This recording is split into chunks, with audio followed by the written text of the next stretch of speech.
veltīsim šodien laiku, lai studētu Dieva mācību caur Bībeli, klausoties sprediķi ar nosaukumu Ticība un paklausība.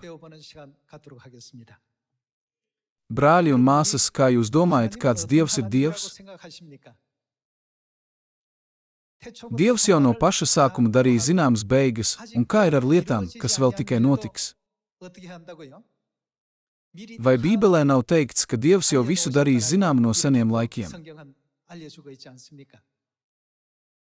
Turklāt, vai Bībele arī neliecina, ka Dievs nāca uz šo zemi šajā laikmetā, lai meklētu un glābtu savus pazudušos bērnus? Vai tā mēs arī nevaram saprast un ticēt, ka 66 Bībeles grāmatas tika uzrakstītas Dieva bērnu glābšanai? Tātad, vai mums nevajadzētu kļūt par paklausīgiem bērniem, kas pieņem un ievēro Dieva mācības 66 Bībeles grāmatās, tā kā tās ir, nepievienojot vai neatņemot no tām?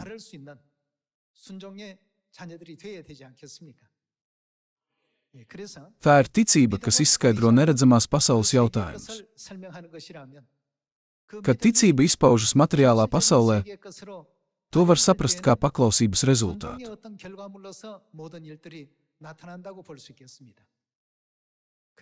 Aplūkojot Ebrejiem 11. nodaļu, kas tiek uzskatīta par nodaļu par ticību, mēs varam atrast visas atbildes par to, kā pareizi paklausīt Dieva vārdam. Ar ticību Noa, ar ticību Abrahāms, ar ticību Mūzus, ar ticību Sāra. Vai mēs nevaram redzēt, ka visi šie cilvēki veica paklausības darbus? Lai vestu mūs uz debesu valstības ceļu, Dievs iznīcināja visus Sātana ļaunos plānus un nodeva saviem bērniem vērtīgās Dieva mācības, kas pazīstama kā Bībele. Bībeles saturā arī ir aprakstīts, kā Sātans mums traucēs un kā mēs varam izjaukt Sātana ļaunos plānus. Tāpēc, lai pilnībā ietu pa ticības ceļu, vai mums nevajadzētu mācīties veltīt sevi Bībeles mācībām?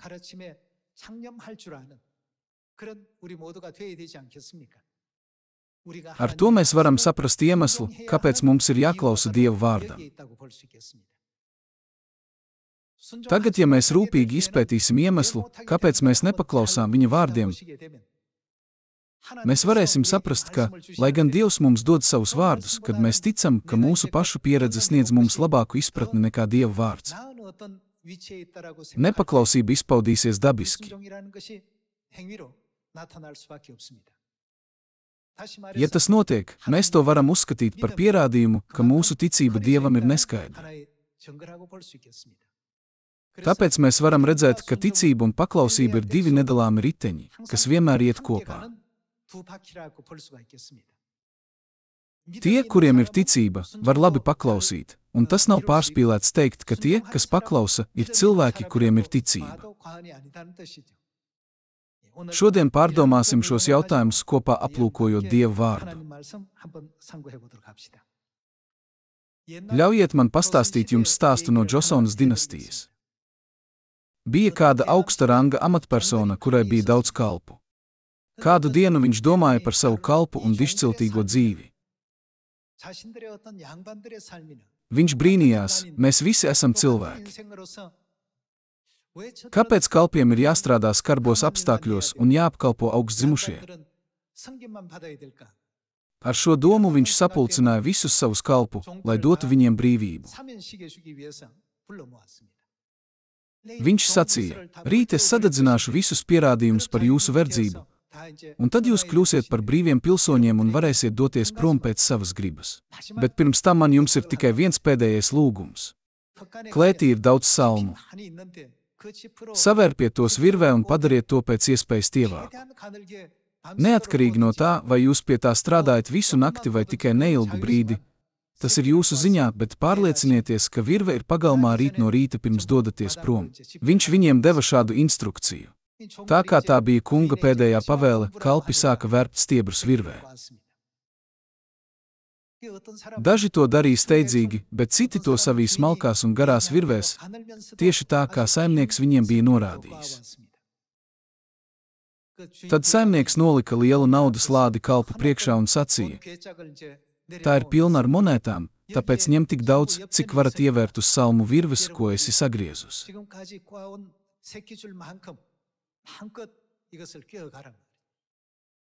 Tie, kas to bija savēruši biezu, neklausot saimnieka norādījumiem, palika tikai ar resno virvi. Vai nav daudz vieglāk savērt biezu virvi? Taču tā kā tā bija tik resna, ka tā neielīda monētas caurumā.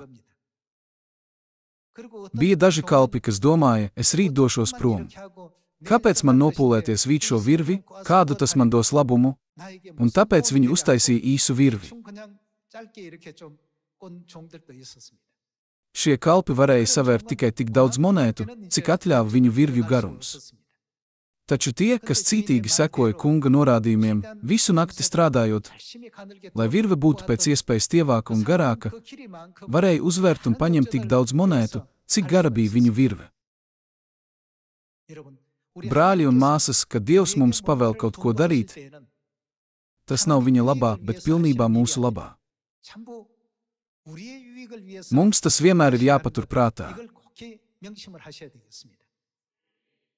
Tāpēc nav absolūti nekāda iemesla nepaklausīt. Rūpīgi padomāsim par to, ka tad, kad mēs paklausīsim Dieva pavēlei, Dievs mums dāvās daudz krāšņākus dārgumus debesu valstībā, ko nevar salīdzināt ar kaudzi monētu.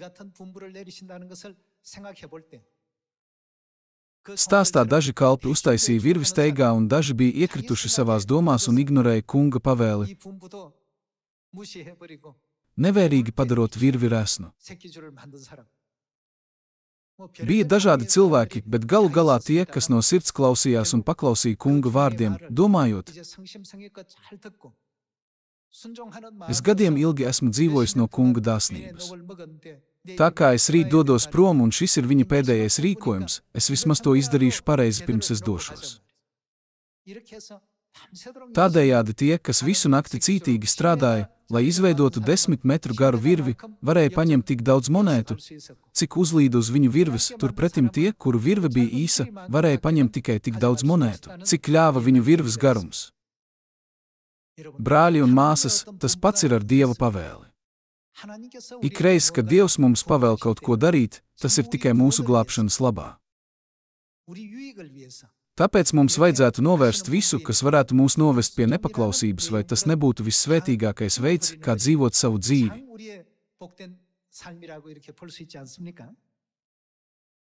Aplūkosim Atklāsmes grāmatas 22. nodaļu. Aplūkosim 22. nodaļas 17. pantu. Un gars un līgava saka, nāc, un kas to dzird, lai saka, nāc, kam slāpst, lai nāk, kas grib, lai ņem dzīvības ūdeni bez maksas.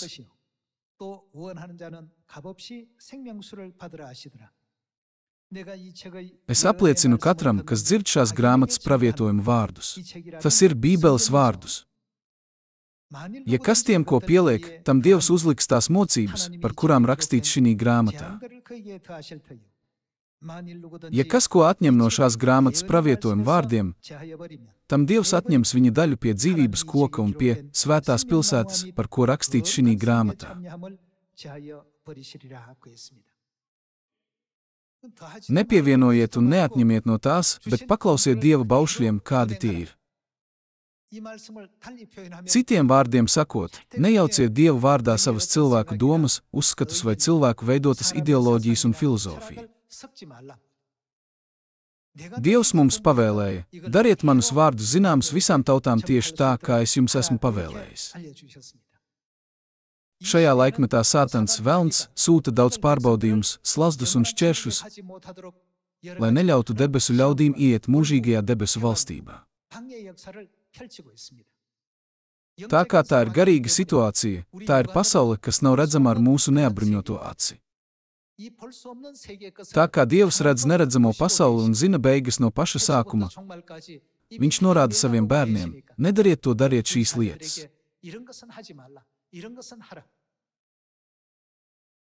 Kāpēc viņam tas būtu jādara? Kad mēs pilnīgi ticam, ka Dievs mūs vada pa šo ceļu mūsu pašu labā, un kā tas galu galā pārvērtīsies mūsu svētībā? Vai mēs nevaram paklausīgi sekot Jēram, lai kur viņš mūs vestu? Apstiprināsim šo jautājumu 5. Mūzes 28. nodaļā.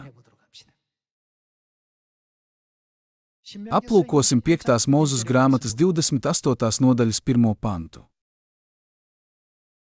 Un kad tu apzinīgi uzklausīsi tā kunga, sava dieva balsi, kad tu glabāsi godam visus viņa baušus, ko pildīt es tev šodien piekodinu, tad tas kungs, tavs dievs, tevi jo augstu pacels pāri par visām zemes tautām. Un pār ko? Pār tevi nāks visas šīs svētības, un tās tevī piepildīsies. Kad tas notiks? Tādējādi mēs varam apstiprināt, ka tas viss bija tāpēc, ka viņš vēlējās dot mums svētības. Visas šīs svētības nāks pār jums, jo tu būsi klausījis tā kunga, sava dieva balsī. Svētīts tu būsi pilsētā un svētīts tu būsi laukā. Svētīts būs tava klēpja auglis un svētīts būs tavas zemes auglis. Svētīts būs tavu lopu auglis, tavu lielopu vaisla un tavu sīklopu pieaugums. Svētīts būs tavs gros un svētīta būs tava abra. Svētīts tu būsi ieiedams un svētīts tu būsi iziedams. Vai tas nav veids, kā svētības mums vienmēr seko? Dievs mūs mācīja, ka viņš vienmēr mūs svētīs visā, ko darām. Kad tas notiek? Kad mēs paklausām visiem Dieva vārdiem. Tomēr Dievs ierakstīja arī pretēju gadījumu stāstu. Tiem, kas ir paklausīgi, Dievs apsolīja daudzas svētības, tostarp solījumu, tu būsi galva, nevis aste. Un otrādi, kas notiek, kad notiek nepaklausība. Pārējām uz 15. pantu. Bet, ja tu neklausīsi tā kunga, sava dieva balsī, neturēsi un neizpildīsi visus viņa baušus un viņa likumus, ko es tev šodien pavēlu, tad pār tevi nāks visi šie lāsti, un tie tevi smagi skars. Nolādēts tu būsi pilsētā, un nolādēts tu būsi laukā. Nolādēts būs tavs gros, un nolādēta būs tava abra. Nolādēts būs tava klēpja auglis, nolādēta tavas zemes auglība, arī tavu lielopu vaisla un tāpat tavu sīklopu pieaugums. Nolādēts tu būsi ieiedams, un nolādēts tu būsi iziedams. No šejienes šajā pantā tiek detalizēti aprakstīts, kā visi šie lāsti ir sekas nepaklausībai Dieva vārdam.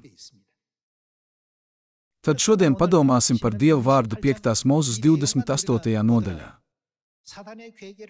Dievs, zinot visus sātana plānus, ir devis 66 Bībeles grāmatu mācības saviem bērniem, lai parādītu viņiem, kā dzīvot pestīšanas dzīvi, un pavēl viņiem dzīvot saskaņā ar Bībeles mācību. Garīgo pasauli nesaista laiks un telpa, vai ne?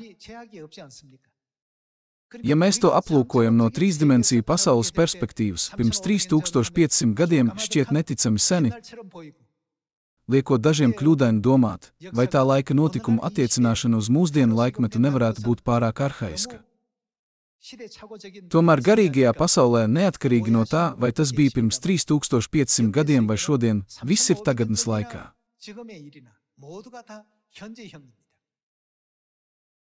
5. Mūzes 28. nodaļā cilvēki iedalās divās grupās – tie, kas dzīvo paklausības dzīvi, un tie, kas dzīvo nepaklausības dzīvi. Tā kā Dievs labi zina sātana ļaunos plānus, viņš mums, debesu ļaudīm, kas dzīvo pēdējās dienās, liek sekot tikai tam, ko viņš ir pavēlējis, lai mēs varētu izvairīties no šādām briesmām un slazdiem. Vai tas viss nesatur dziļu Dieva mīlestības gribu, kas ir domāta, lai mūs vestu uz debesu valstību? Sekošana Dieva vārdam vedīs mūs uz debesu valstību, un tāpēc domāšana, ka to darīt ir vecmodīgi vai tas ir kaut kas, ko darīja tikai senie cilvēki, ir pilnīgi nepareiza attieksme. Ja šie vārdi šajā laikmetā nebūtu vajadzīgi, tad nebūtu bijis iemesla ierakstīt šīs mācības 5. Mūzes 28. nodaļā. Vai jūs tam nepiekrītat? Turpināsim lasīt 1. Samuēla 15. nodaļu. 1. Samuēla 15. nodaļa. Aplūkosim 22. pantu. Bet Samuēls sacīja, Vai tad tam kungam ir lielāka patika par dedzināmiem un kaujamiem upuriem nekā par paklausību tā kunga balsī? Redzi, paklausība ir labāka. Labāka nekā kas? Nekā upuris, un padevība ir labāka nekā auna tauki. Bet nepaklausība ir kā burvības grēks, un stūrgalvība ir līdzīga elku kalpošanai un dievekļu turēšanai mājās. Tādēļ, ka tu esi atmetis tā kunga vārdu, viņš ir atmetis arī tevi, un tu vairs nevari būt ķēniņš. Šī ir aina, kurā pravietis Samuels atnāca pie ķēniņa Saula un skaidroja, kādas ir Dieva vārda nepaklausīšanas sekas. Samuels jautāja: kāpēc tu neiznīcināji visus amalekiešu mājlopus? Sauls sacīja: es audzēju labākās aitas un lielopus, ko veltīt kā upuri Dievam. Vai Dievs deva viņam šos vārdus, jo viņš nebija saņēmis nekādus upurus? Pilnīgi noteikti nē. Padomāsim par sekojošo, kas ir labāks, aunu tauki vai paklausīt Dieva vārdam? Samuels patiesi loloja, mīlēja un cienīja ķēniņu Saulu. Tomēr Bībelē rakstītā vēsture mums parāda, ka viņa nepaklausības dēļ Dievam Dieva žēlastība aizgāja no ķēniņa Saula un kritums atstāja pravieti Samuelu sēru stāvoklī, kurā viņš izjuta lielas bēdas par Saulu, vairāk nekā kāds cits. Tā rezultātā ķēniņš Sauls zaudēja visu žēlastību, ko Dievs viņam bija dāvājis, nonākot nožēlojamā situācijā. Caur stāstu par Saulu mēs varam redzēt, kādas ir kaitīgās sekas, pie kurām kādu var novest nepaklausība. Atšķirsim 2. ķēniņu 23. nodaļu. Pēc tam, kad ķēniņa Josijas laikā templī tika atrasta derības grāmata, mēs redzam brīdi, kad tika pārspriests jautājums par Paschā. 3. pants. Un ķēniņš nostājās uz paaugstinājuma, un viņš noslēdza derību tā kunga priekšā, solīdamies, ka sekos tam kungam un ka viņš ar visu sirdi un visu dvēseli turēs viņa baušus un viņa norādījumus un viņa likumus, un ka viņš noteikti gādās par šīs derības noteikumu ievērošanu, kas ir ierakstīti šī grāmatā. Un visa tauta kļuva šīs derības dalībniece. Ko tas nozīmē, kad Bībelē ir teikts, solīdamies, ka sekos tam kungam un gādās par derības noteikumu ievērošanu? Kad ķēniņš izteica savu apņēmību, es paklausīšu derībai, tas noveda pie vēsturiska brīža, kad cilvēki parādīja savu ticību, paziņojot, ka viņi arī paklausīs derības vārdiem. Tādējādi Izraēla atbrīvojās no visiem elkiem, kas bija izplatīti visā zemē līdz tam laikam, un turēja Paschā svētu saskaņā ar Dieva derības mācību. Šo vēsturisko ierakstu mēs varam atrast 2. ķēniņu 23. nodaļā. Šī iemesla dēļ Dievs teica par ķēniņu Josiju: un neviens ķēniņš pirms viņa nav bijis līdzīgs viņam, kas būtu tā piegriezies tam kungam no visas savas sirds un no visas savas dvēseles un ar visu savu spēku pilnīgā saskaņā ar Mūzes bauslību. Un arī pēc viņa neviens tāds necēlās kā viņš. Mēs to varam apstiprināt 2. ķēniņu 23. nodaļā. Turpināsim lasīt 4. Mūzes grāmatas 32. nodaļas 11. pantu. 4. Mūzes 32. nodaļas 11. pants. Tiem vīriem, kas iznākuši no Ēģiptes zemes, kam ir 20 gadu un vairāk, nebūs redzēt to zemi, ko es ar zvērestu apsolīju Abrahāmam, Īzākam un Jēkabam. Ko viņi nav darījuši? Jo tie nav man pilnā mērā paklausījuši.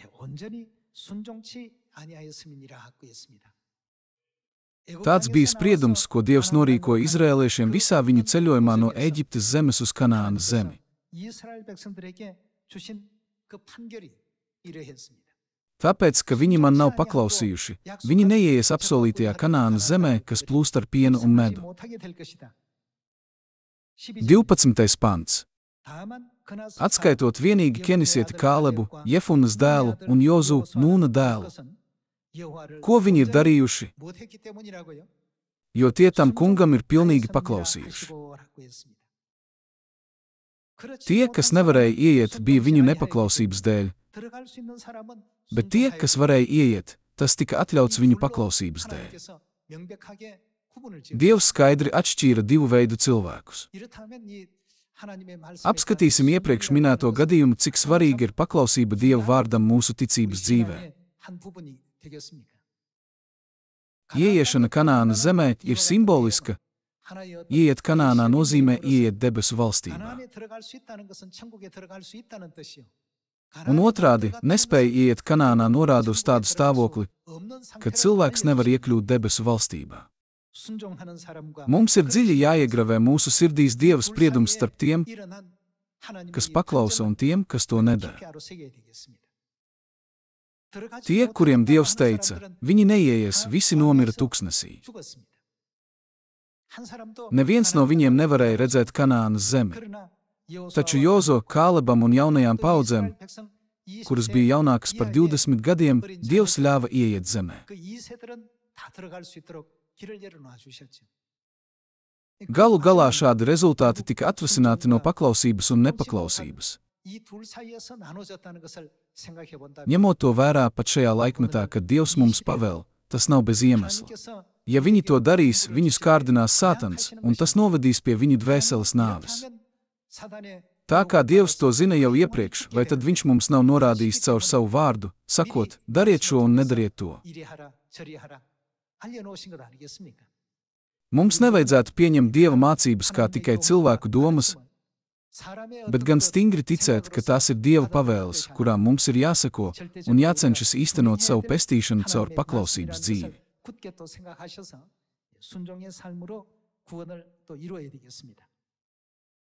Pāriesim pie 5. Mūzes grāmatas 30. nodaļas. 30. nodaļas 1. pants.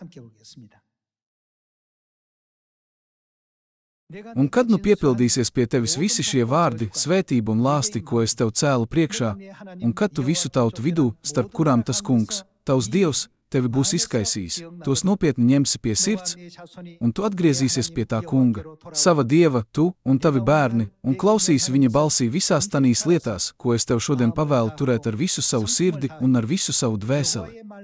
Šī ir ļoti svarīga frāze, klausīsi viņa balsī visās tanīs lietās. 3. pants. Tad arī tas kungs, tavs Dievs, pagriezīs tavu likteni un būs atkal pret tevi žēlsirdīgs, tad viņš liks tev atgriezties un tevi sapulcinās, pavēlēdams tev ierasties no visu tautu zemēm, pa kurām tas kungs, tavs Dievs, tevi bija izklīdinājis. Un jebšu tavi izstumtie dēli atrastos pašā debes galā, tad tomēr tas kungs, tavs Dievs, arī no turienes sauks tevi kopā un arī no turienes viņš tevi atdabūs. Un tas kungs, tavs Dievs, tevi vedīs atpakaļ uz to zemi, kuru tavi tēvi bija iemantojuši, lai arī tu to iegūtu īpašumā, un viņš tev liks labāk klāties, un viņš tevi vairos vēl lielākā mērā nekā tavus tēvus. Un tas kungs, tavs Dievs, apgraizīs tavu un tavu pēcnācēju sirdi, ka tu mīlētu to kungu, savu Dievu, no visas savas sirds un ar visu savu dvēseli, lai tu dzīvotu. Un tas kungs, tavs Dievs, liks visus šos lāstus uz taviem ienaidniekiem un uz taviem skaudļiem, kuri tevi vajā. Bet tu atgriezīsies un kas mums būtu jādara? Un atkal klausīsi tā kunga balsī un pildīsi visus viņa baušus, ko es tev šodien dodu. Un tas kungs, tavs Dievs, tevi bagātīgi svētīs ikvienā tavā roku darbā, tava klēpja augļus, tavu lopu pieaugumu, tavas zemes augļus,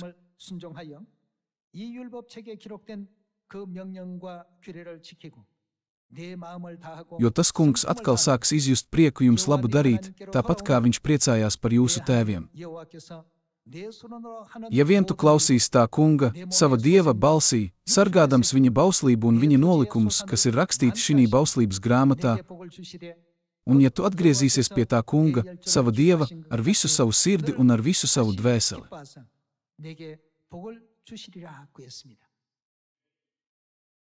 Attiecībā uz paklausības lietām, Dievam vienmēr ir sagatavotas svētības tiem, kas viņam paklausa. Tomēr, dzīvojot šajā pasaulē, šķiet, ka mēs esam iemācījušies daudzas lietas nepareizi. Mēs mēdzam domāt, ka vispareizākā lieta ir sekot savām domām, saviem spriedumiem, saviem ceļiem. Tomēr, ja mūsu pašu spriedumi un metodes ir pretrunā ar Dieva vārdu, vai mums nevajadzētu būt ticībai, lai zinātu, ka tās ir atlaiž? Kad mēs vienmēr sev jautājam, kur ir Dieva griba, un attiecīgi tā rīkojamies, Dievs ir apsolījis ne tikai labot visas mūsu pagātnes kļūdas, bet arī tās atjaunot, tādējādi paverot mums ceļu atkal saņemt svētības.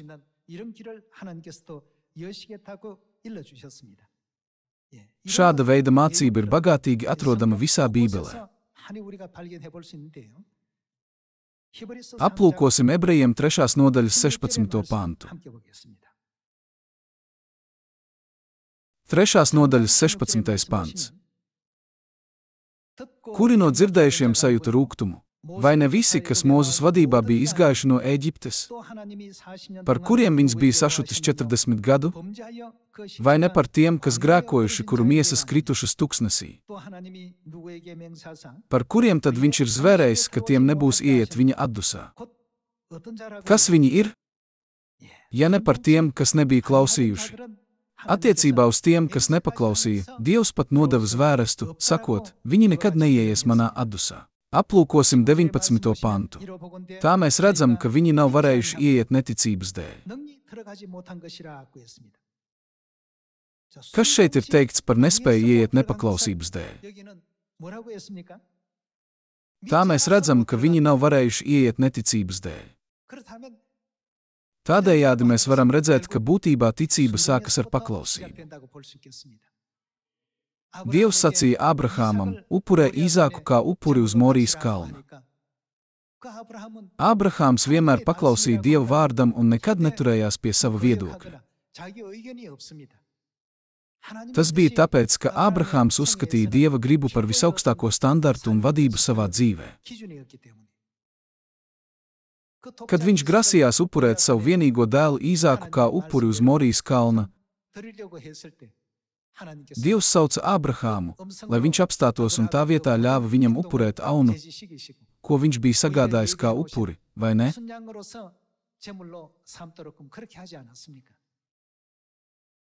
Dievs rūpīgi novēro cilvēku paklausības pakāpi.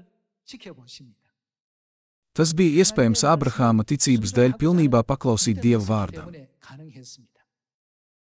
Noa arī neatšķirās. Dievs viņam pavēlēja uzbūvēt šķirstu. Uzbūvēt šķirstu nebija viegli.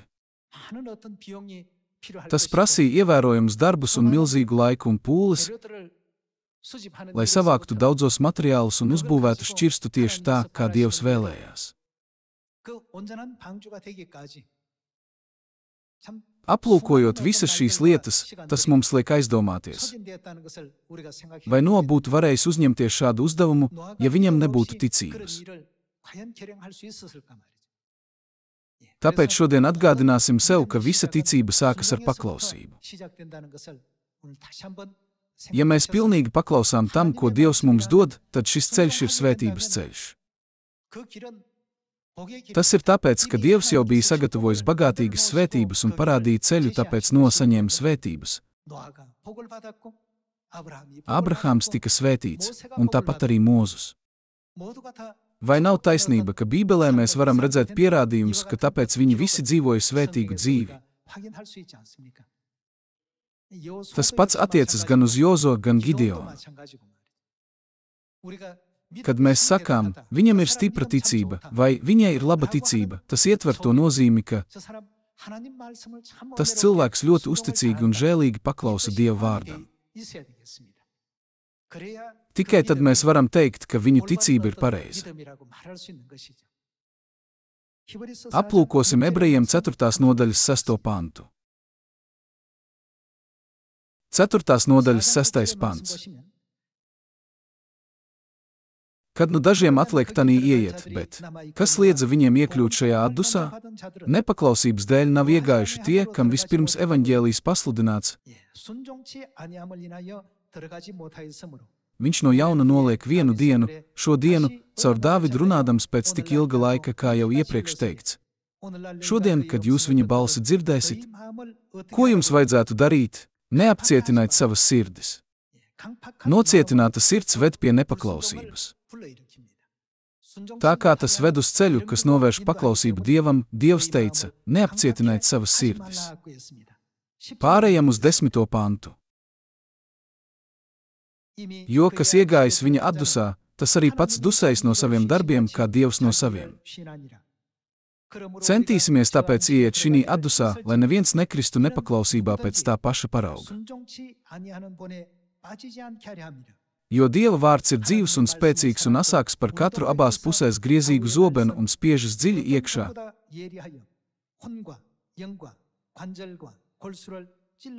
Līdz kamēr pāršķir dvēseli un garu, locekļus un smadzenes, un ir doma un sirdsprāta tiesnesis. Un nav radījuma, kas viņa priekšā apslēpts, bet viss ir atsekts un atklāts viņa acīm. Viņam mēs esam atbildīgi. Lūdzu, nekad neaizmirstiet, pasaule, kurā tie, kas bija nepaklausīgi, nevarēja iekļūt, un debesu valstībā, kurā nevar iekļūt nepaklausīgi. Sātans mūs nepārtraukti kārdina ar dažādiem maldiem, lai liktu mums domāt, cits ceļš ir labāks par to. Sātans izliek dažādus kārdinājumus ap mums, kā piemēram, ja jūs to darīsiet, tas būs daudz priecīgāk, ja jūs to darīsiet, jums var būt vairāk laimes, ja jūs to darīsiet, ar jums notiks daudz vairāk laimīgas lietas. Tomēr pareizi atpazīsim, kāpēc mēs atnācām uz šo zemi, un sekosim Dieva vārdam tieši tā, kā tas ir dots. Prieks, bauda, laime un pārpilns miers mums ir sagatavoti debesu valstībā. Tāpēc es vēlētos jūs vēlreiz lūgt to tur sasniegt. Dievs nāca uz šo zemi mūsu pestīšanai. Tāpēc es lūdzu, lai jūs visi kļūtu par pārējiem sievas pēcnācējiem, kas seko Jēram, kur vien viņš dodas, un tādējādi kļūst par pasaules sāli un gaismu. Cerot, ka mēs būsim Dieva tauta, kas spēs glābt pasauli un cilvēci, radot daudz labus piemērus visiem pasaules cilvēkiem, es vēlētos noslēgt šodienas sprediķi. Liels jums paldies!